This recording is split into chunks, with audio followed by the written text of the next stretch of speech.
Hey everyone, welcome back to my channel. আমার আজকের recipe রয়েছে নারকেল পটল। এই রেসিপিটির পাশে রাখতে পারেন যে কোনো পোলাও বা রুটি বা পরোটা বা লুচি। তো চলুন রেসিপিটা আপনাদের সাথে শেয়ার করি। তার আগে বলে রাখি, আমার চ্যানেলটিকে প্লিজ সাবস্ক্রাইব করুন, আমাকে সাপোর্ট করুন। তো নারকেল পটলের জন্য এখানে মশলা লাগবে। নিয়েছি 1 ইঞ্চি আদা, 7-8 কোয়া রসুন আর মিডিয়াম সাইজের একটা পেঁয়াজ। তো সব উপকরণগুলোকে একটা পেস্ট করে নিচ্ছি। ওই একই মিক্সার বাটিতে নিয়েছি নারকেলের ছোট ছোট পিস। এই নারকেলের ছোট ছোট পিসগুলো একটা পেস্ট বানিয়ে নেব।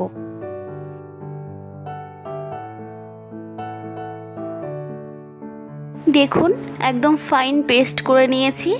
এবার এই নারকেলের পেস্ট থেকে দুধটাকে আলাদা করে রাখবো একটা ছাঁকনির সাহায্যে।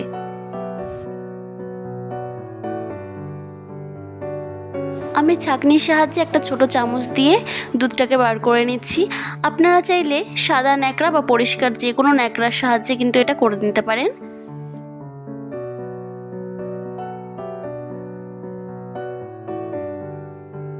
এবার আমি কিছু গুঁড়ো মশলা নিয়েছি। এখানে নিয়েছি 2 চামচ জিরা গুঁড়ো, 2 চামচ ধনিয়া গুঁড়ো, নিয়েছি 1 চামচ লঙ্কার গুঁড়ো। এবার গরম জল দিয়ে ভালো করে ভিজিয়ে রেখে দেব, এতে করে মশলা পুড়ে যাবে না।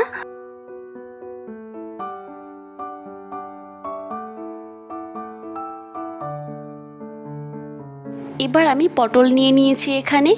যেহেতু এটা খুব সবুজ পটল, মানে বেশি কচি না, তাই সব চোকলাগুলো ছাড়িয়ে নিয়ে আমি মাঝখান থেকে এরকম করে চিড়ে দিচ্ছি, এতে করে মশলাটা ভালো করে যাবে। এক এক করে সব পটলগুলো আমি কেটে নিচ্ছি একইভাবে।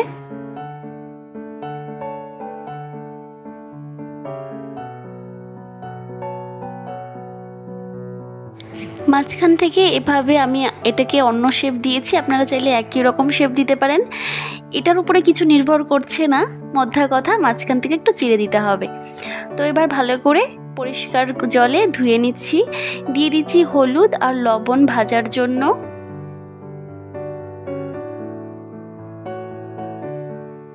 এবার কড়াইটাকে গরম করে সরিষার তেল দিয়ে দিচ্ছি। তেল গরম হয়ে গেলে এক এক করে পটলগুলো ভেজে নেব।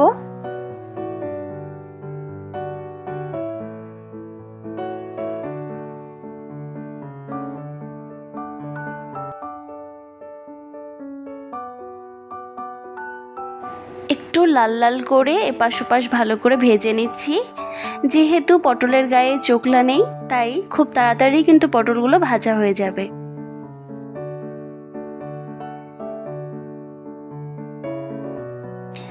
মাঝখান দিয়ে এরকম চিড়ে দেওয়ার কারণে দেখুন পটলগুলো দেখতে কি সুন্দর লাগছে।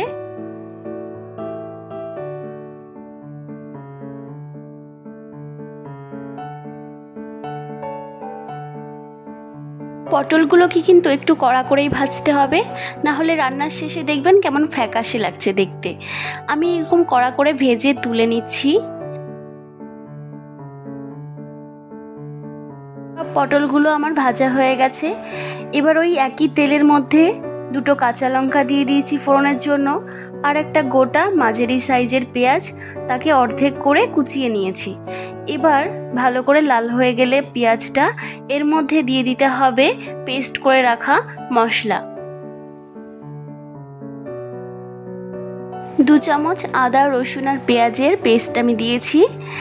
এবার এই মশলা থেকে কাঁচা গন্ধ চলে গেলে এর মধ্যে দিয়ে দিতে হবে পরিমাণ মতো লবণ আর হলুদ। হলুদ দেওয়ার পরে কিন্তু গ্যাসের ফ্লেম একদম লো করে দিতে হবে। এরপরে দিয়ে দিচ্ছি গরম জলে ভিজিয়ে রাখা মশলার পেস্ট।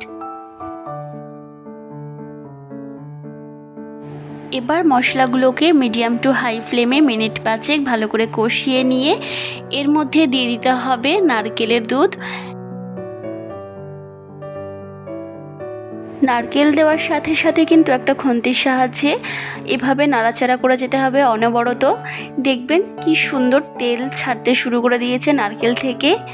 এই পর্যায়ে পটলগুলো দিয়ে দিতে হবে।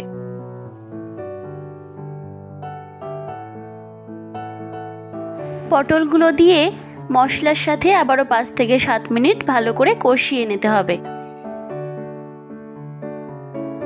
মিক্সচার বাটিতে একটু জল দিয়ে সেই জলটা আমি এখানে দিয়ে দিচ্ছি সামান্য পরিমাণে। পটলগুলো ঝোলের সাথে ভালো করে সেট করে দেব। এরপর জাল ফুটতে থাকলে একটা ঢাকনার সাহায্যে ভালো করে ঢেকে 10 মিনিটের মতো রান্না করে নিতে হবে।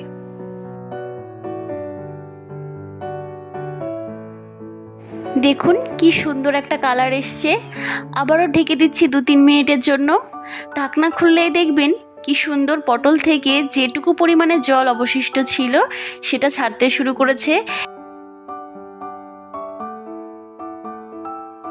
স্বাদটাকে একটু ব্যালেন্স করার জন্য আমি এখানে 7-8 কোয়া চিনি দিয়ে দিয়েছি, আর দিয়ে দিলাম সামান্য পরিমাণে একটু গরম মশলা। ব্যাস, এবার নেড়ে চেড়ে নামিয়ে নেব। যেদিন বাড়িতে এই রেসিপিটি হয় সেদিন মেন কোর্সে আর কিছুরই প্রয়োজন হয় না। বিশ্বাস না হয় আপনারাও একদিন ট্রাই করুন আর আমাকে কমেন্ট বক্সে জানান। আমার চ্যানেলে যদি নতুন হয়ে থাকেন তাহলে অনুরোধ করছি আমার চ্যানেলটিকে সাবস্ক্রাইব করুন, আমার পাশে থাকুন। দেখা হচ্ছে নতুন আর একটা রেসিপিতে। ততক্ষণে দেখতে থাকুন রিয়ার রান্নাঘর। ভিডিওটি শেষ পর্যন্ত দেখার জন্য অসংখ্য ধন্যবাদ।